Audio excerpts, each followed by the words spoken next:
Señor presidente, señores legisladores, la Estrategia Nacional de Energía actual es más de lo mismo.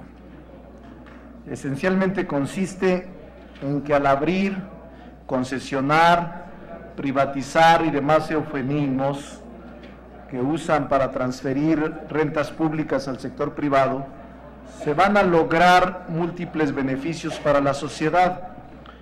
Estos beneficios que van desde una mayor producción en los distintos energéticos hasta menores precios al consumidor nunca se materializan. Por el contrario, la privatización de la generación de electricidad, por la cual los llamados productores independientes, mayoritariamente extranjeros, ya producen aproximadamente el 50% de la electricidad que se consume en el país, solo ha traído como consecuencia mayores precios para los usuarios y peores resultados para la Comisión Federal de Electricidad.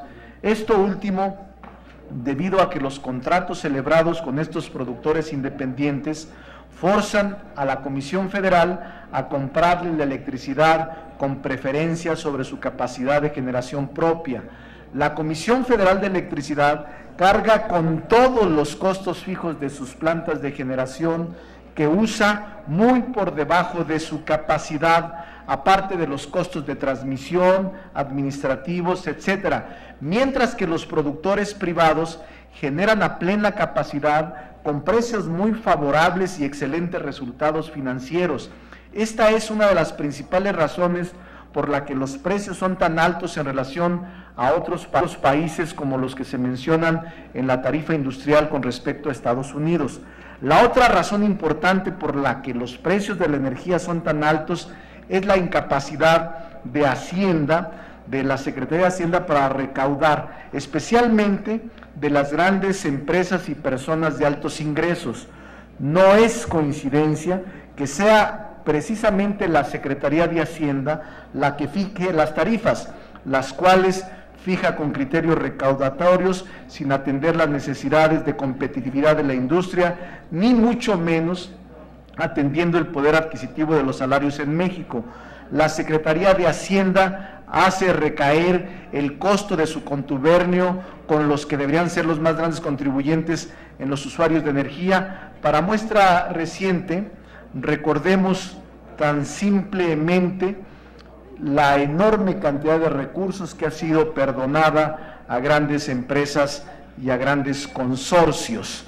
Efectivamente, la industria nacional paga hasta el doble de lo que paga por la electricidad su competencia en Estados Unidos. Pero ¿qué podemos decir de lo que pagan los asalariados, de lo que se pagan los asalariados mexicanos, con niveles de ingreso de la 10ª parte de los de sus homólogos en Estados Unidos? Pagan la electricidad a niveles de precios iguales o superiores. Esa es la razón por la que tantos ciudadanos en el país, incluyendo Tabasco y en toda la República, no pueden pagar las cuentas de la Comisión Federal de Electricidad.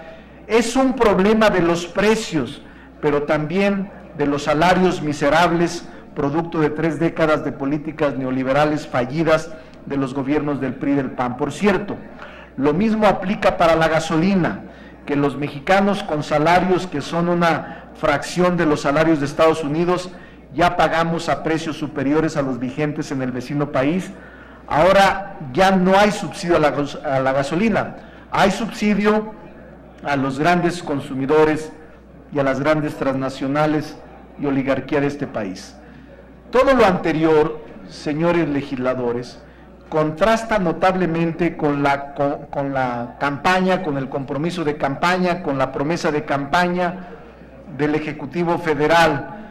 ¿Se acuerdan ustedes la campaña del PRI de reducir los precios de la energía? Esta promesa, pregunto, ¿fue solo para ganar votos, sin ningún plan concreto para cumplirla? Si así fue, qué cinismo.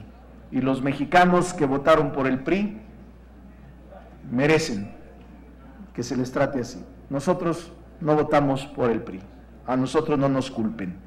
El movimiento progresista sí tenía planes reales para cumplir con la reducción de precios, que iban desde combatir la corrupción y reducir la privatización de las rentas energéticas en las empresas del sector, hasta lograr que la Secretaría de Hacienda recaudara de las empresas e individuos que gozan de privilegios fiscales todo lo que deben de recaudar, sin perdonarles, sin concesionarles, sin que se ubiquen en la franja de privilegios. Pero vemos con tristeza que este gobierno no tiene la menor intención de implementar este tipo de estrategias.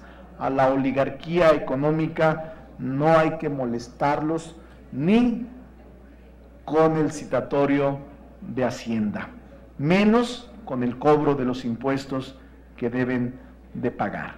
Mucho me temo que toda la reforma energética va a ir encaminada en la misma dirección. Privatizar las actividades más rentables, lo que deberían tener mayor valor agregado, y dejar a Pemex y a la Comisión Federal de Electricidad como meras administradoras de contratos de compañías privadas que se van a llevar la mayor parte de la renta energética del país. ¿Cómo se va a subsanar la falta de ingresos? Concluyo, presidente, derivada de esta entrega de la renta energética a manos privadas. Seguramente con aumento al IVA en general, en alimentos, en medicinas, en transporte, en libros en particular.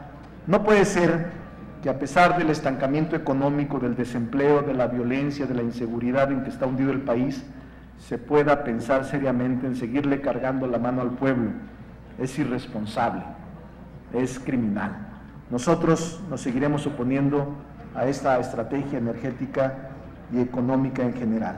Seguiremos insistiendo en que la estrategia energética tiene que centrarse en una mejor gestión de las empresas públicas, incluyendo su independencia presupuestal y de Hacienda, con combate a la corrupción, con integración de las cadenas de valor dentro del sector público, con una mayor integración nacional de la proveeduría y con niveles de precios que tengan como principales criterios la competitividad de la industria nacional y el poder adquisitivo de los ciudadanos, y no solo la necesidad de recaudar lo que no se recauda en otro lado. Por su atención, muchas gracias, y por su tolerancia, presidente, muchas gracias.